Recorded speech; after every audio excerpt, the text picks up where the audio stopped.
Emily walks into a coffee shop on South Congress. Small place, 8 tables, exposed brick, plants in the window, string lights, the kind of place that feels like Austin. She orders a latte. Mike orders an Americano. Emily adds a croissant. The barista smiles, rings them up. $14.32. Mike stares at the number. He does the math in his head while they wait. Coffee beans, wholesale, maybe $2 per pound. A latte uses what, 15 grams? That's like 20 cents of beans. Milk, $1 a gallon wholesale. They used maybe 6 ounces, 10 cents. The croissant, frozen from a supplier, baked in-house. Cost? Maybe 70 cents. Total cost of goods sold? $1. Mike paid $14. They're absolutely robbing us. Emily sips her latte. It's good though. It's not $13 good. They sit by the window. Mike watches the owner behind the counter. Mid-40s, looks tired. Hasn't stopped moving since they walked in. Mike does more math. If every drink has a $13 markup, and this place is even remotely busy, the owner is printing money. Mike watches the empty tables. It's 10 a.m. on a Wednesday. They're the only customers. Something doesn't add up. Mike comes back the next day, alone, laptop open, pretending to work but actually watching. The owner is wiping down the espresso machine. Again. It's the 3rd time in an hour. Mike walks up to the counter. "Can I ask you something?" The owner looks up, tired eyes, but friendly. "Sure. How much does it cost to run this place?" The owner laughs, not a happy laugh, the kind of laugh you do when the alternative is crying. "You writing an article or something?" "Just curious. I keep seeing coffee shops close. Yours is still here. I'm trying to understand how." The owner sets down the towel. "You really want to know?" Mike nods. "Okay, sit."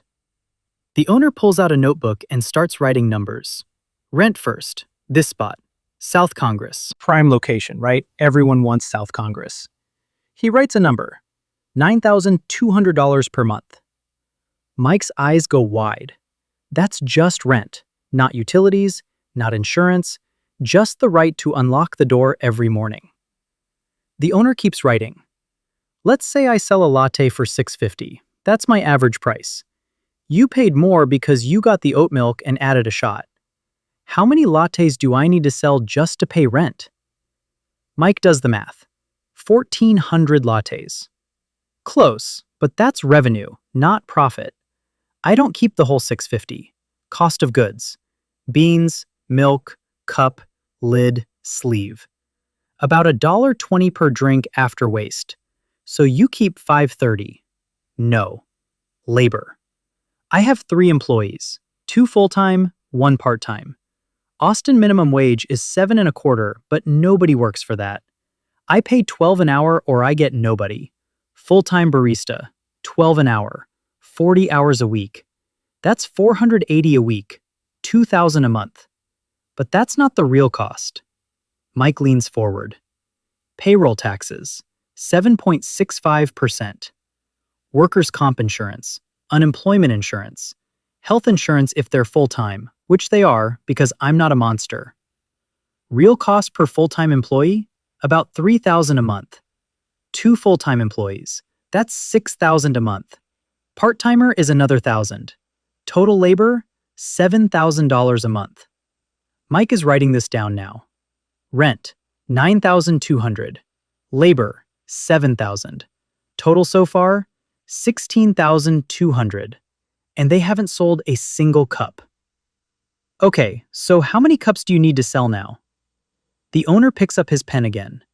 Let's use your math. $5.30 profit per cup after cost of goods. 16,200 divided by 5.30. Mike pulls out his phone calculator. 3,057 cups. Per month. That's 102 cups per day. Every single day. No days off. Mike looks around the empty shop. How many do you actually sell? Good day? Maybe 70? Silence. So you're losing money. Every month. It gets worse. You know how people order on UberEats and DoorDash now? Mike nods. They take 30%. A $6.50 latte becomes $4.50 after they're cut. Minus my $1.20 cost of goods, minus the labor to make it, I'm making maybe 50 cents. And that's before the platform charges me another $2 in fees and delivery costs. So I'm actually losing money on every delivery order. Mike's face goes pale. Then why do you do it? Because if I'm not on the apps, I'm invisible. Nobody finds me. I need the visibility even if it kills me. Let me show you the full picture. He opens his laptop, pulls up a spreadsheet. Monthly costs. Rent, $9,200. Labor, $7,000. Beans and supplies, $2,800. Utilities, electric, water, gas, $850. Insurance, liability, and property, $420. Payment processing fees, 3% of revenue, $780. Equipment maintenance, $300. Licenses and permits, $150. Accounting and bookkeeping, $200. Marketing, Instagram ads and flyers, $250. Miscellaneous and emergency fund, $500. Total monthly costs, $22,450. I need to make $22,450 in revenue every month just to break even. At $6.50 per drink, that's 3,453 drinks per month, 115 drinks per day. Mike is staring at the number. And what do you actually make? The owner closes the laptop. Last month, I did $19,000 in revenue, so I lost $3,450. The month before that, I lost $2,000. I've been losing money for 8 months straight. Mike doesn't understand. Then why are you still open?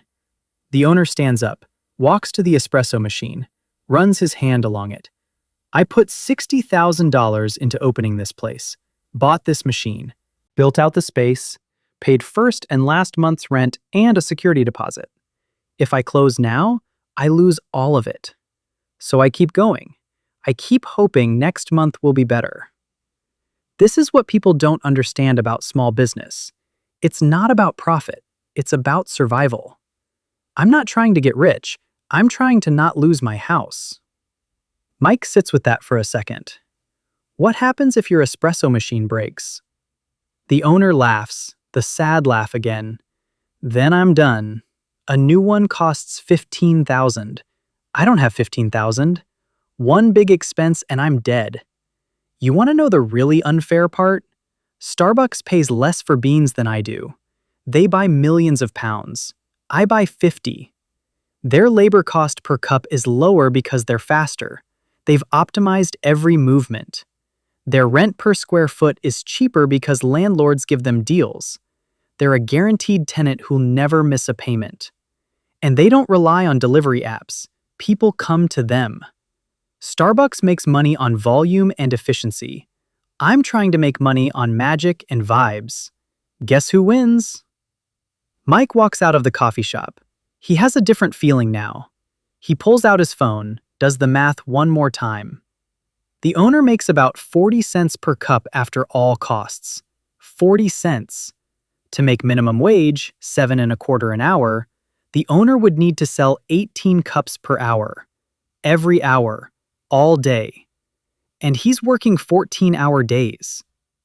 Mike realizes something. The owner isn't running a coffee shop. He's running a very expensive hobby that occasionally pays him below minimum wage. Mike and Emily are back at the same coffee shop the next morning. Emily orders her usual latte. Mike orders an Americano. Emily reaches for her phone to pay. Mike stops her. Pay cash. What? Credit card processing fees, 3%. On a $6.50 latte, that's 20 cents. He needs that 20 cents. Emily pulls out cash. Mike leaves a $5 tip. The owner sees it, nods, doesn't say anything, doesn't need to. Your local coffee shop isn't failing because the owner is bad at business. It's failing because the business model is broken. High rent, high labor, low margins, platform taxes, equipment costs, and customers who think $13 is expensive. Starbucks wins because they don't sell coffee, they sell scale. Your local place sells coffee, and coffee by itself doesn't make money. So next time you're mad about a $7 latte, just remember, the person making it is probably making less than you per hour, and they're one broken espresso machine away from losing everything. Want to actually help? Buy local, pay cash, tip well, or just accept that in 10 years, every coffee shop will be a Starbucks. Your choice.